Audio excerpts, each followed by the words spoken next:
Hi, you're listening to Oh Crap with Jamie. This is a podcast for parents working hard to break the cycles while dropping the F-bomb a lot. I'm your host, Jamie Glowacki, and I am the author of Oh Crap Potty Training and Oh Crap I Have a Toddler. And I am so happy you're here. Hey friends, welcome. This is the potty edition of Crap with Jamie with our new format where I have merged both podcasts. So this is a potty training episode. So if you are here for the parenting and don't need potty training, feel free to skip this episode.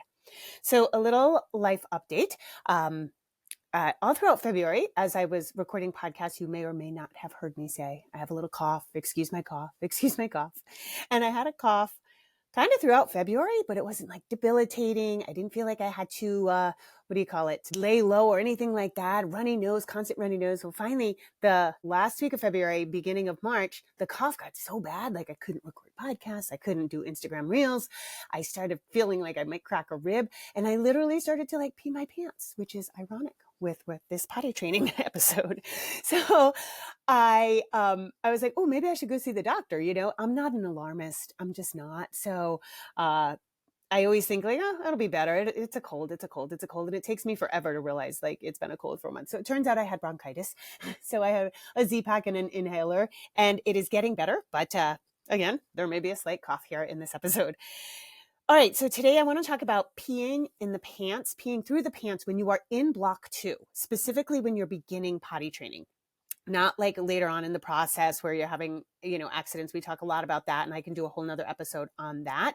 But this is really when you make the transition from block 1, which is bottomless, to block 2, which is the pants, putting on pants. And a lot of people are chiming in on Instagram and they're like, oh my God, my kid is wetting through all the pants. So I thought I'd do a whole episode on this. So number 1, this is in the book. So if you have the blue cover of the book, that is the old edition. And this information is on page 117. If you have the yellow copy of the book, which is the new 10th anniversary, this is the latest updated version, that information is on page 133. If you are new to this podcast, a lot of people have the blue cover because they got it from the library, from Goodwill, or they had it from an older child, or they had it, handed down to them, whatever. The blue one is outdated. Okay. And you can still potty train with it. I would supplement a lot, go through all the podcast episodes on potty training. If you are new to this podcast, again, we have merged podcasts. So there is an Oh Crap Potty Training podcast that you can go to, and it has, I think, 95 episodes. So you can supplement with that. So that is the old edition. The yellow copy is the new edition that was released May of 2024, and that's the 10th anniversary rewrite. So I got to use my decade worth of working with clients and learning new information. And it was really funny because I got this email. The old edition was really written, I wrote it to moms, and I even said there were some things about dads. Dads, can sometimes get in the way of the process, these kinds of things. It is the number one complaint of the blue cover, that, dads are helping and all this stuff. And I have had to, tell people why throughout the years. And it's been amazing because when I started this work, the book was originally written in 2009. Simon & Schuster bought it in 2014. No dads had helped at all with potty training at all. They were actively kind of thwarting moms. Moms were frustrated. They were like, can you give me a cheat sheet for them? The dads didn't want to read the book.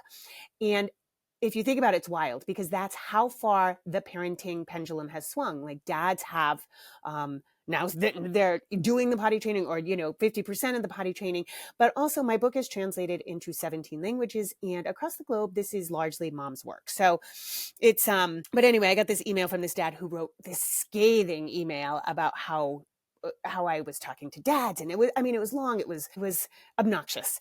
And I cheerfully wrote him back and the funniest part though is he's like, my wife picked up a copy of your book for $1 at Goodwill. And I was like, so for $1, you got an outdated copy. And so I just thought it was really funny that he was like raging and like, okay, you got it at Goodwill and now you're angry with me because you don't have the updated version. So anyway, I digress. I thought you would find that amusing. Okay, so peeing through the pants. I'm going to run through it, even though I gave the chapters, where it is in the book. The biggest thing you want to do when you go to block 2 and you're struggling with your child peeing in their pants. You want to give it a day, and you want to give it maybe one pair of pants, maybe two pairs of pants. But if they immediately pee, they just need a little more time in block one. What we can do though, because most parents don't have, endless days to string together bottomless days to then move on to block two, what you can do is what I call handing them success. So what you want to do, this should be, I would say, somewhere around day 3 of potty training, right? Depending on how your kid does. It could be day 2, it could be day 4, but it's somewhere in that very first week where I've hopefully you've cleared your schedule as much as you can for the most part of kids' activities. So this is where it gets really tricky, and why you really should be carving that time where you don't have to be somewhere.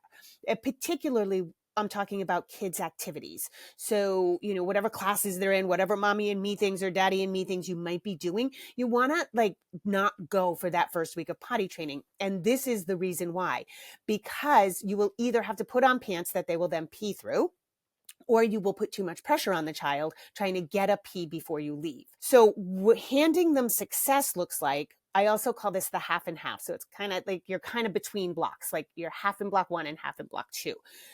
You want to wait till you get a really good pee and then throw on pants and do a very quick thing. Maybe depending on where you live, maybe you can run to the store really quick, get a gallon of milk and go home. Don't do a full grocery shop or anything like that. Maybe you can run to the ice cream shop if it's the summer and get an ice cream cone and come home. You want to do something quick.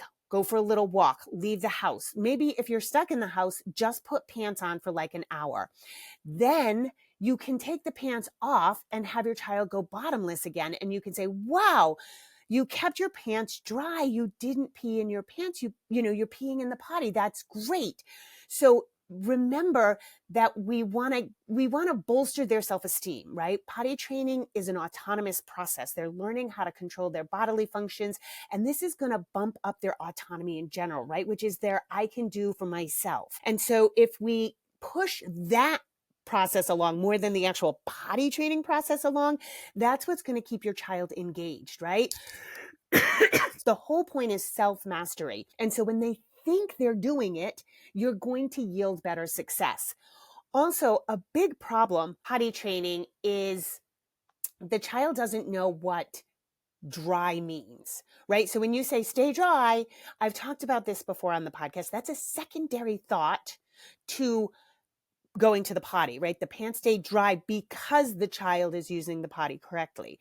So we don't want to just say, keep your pants dry, because that's like a really lofty concept that the brain's not working that way yet to have that secondary thought in place. But this is a way we can show them like, wow, this is great. You put your pee in the potty and then your pants were dry. And so use that phrasing rather than the one I said a couple of minutes ago, because we're starting with the positive, right? They use the potty before you put the pants on, and then the pants stay dry. So we're connecting that secondary thought to them. And then you can build this for a couple of days or however long it takes. Usually a day and a half, 2 days, where the child is now making the connection. Oh, these pants stay dry. Remember, 4 days ago, the kid had pants on and could release their pee whenever they wanted, right? Because they had a diaper on. So it's really, really important to remember. I don't think this is rocket science. I don't think kids aren't capable. I don't think that this is like this extended, like, oh my God, we're asking too much of the child. Absolutely not. But we do have to take it from their standpoint, which is like, had pants on 4 days ago, did whatever I wanted for 2.5 years. And so for us to then come and be like, okay, here's those same pants, stay dry. It's really a lot for them to take in. So this way we're teaching them. Some kids do great when you put them in pants. They're fine, no problem. So if that's your kid, ignore this. But if your kid is peeing through the pants, this is a great way to kind of bridge them. Like, again, you're half in block 1, half in block 2. And so this will help you move forward with the process. The other thing is, don't give peeing in the pants too much time. I talk about this a lot with poop. It's especially true, but pee, if you say, no, they'll get it eventually. Yeah, but now you're just creating a new habit, which is peeing in the diaper. And they may get it eventually, but they may just create a new habit, which is kind of using the pants as a diaper. And we definitely don't want that. So, okay, that's it. I hope this information was helpful. And again, it's on page 117 in the blue book. It's on page 133 in the yellow book. As always, I appreciate you guys listening. I sure hope you like this new format where you can find the parenting episodes right there, right next to the potty training episodes. Because again, if you've listened to this podcast at all, or you've listened to the Oh Crap Potty Training podcast at all, I was referring back to my parenting podcast a lot because parenting and potty training can't be separated, right? So I had to complicate things with the 10th anniversary. So now I have 2 books, and I used to have 2 podcasts that now I'm making 1. So eventually your kids will be grown and the next generation will have it all streamlined.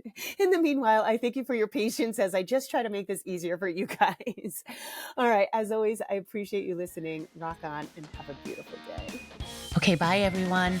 Just a reminder, if you need additional resources, I have Oh Crap Potty Training. I have Oh Crap, I Have a Toddler.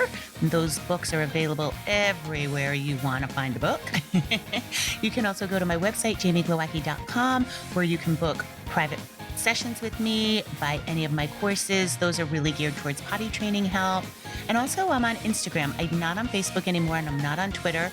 I'm on Instagram, jamie.glowacki, and I do a lot of lives and usually posting a lot of good information. So those are extra resources for you.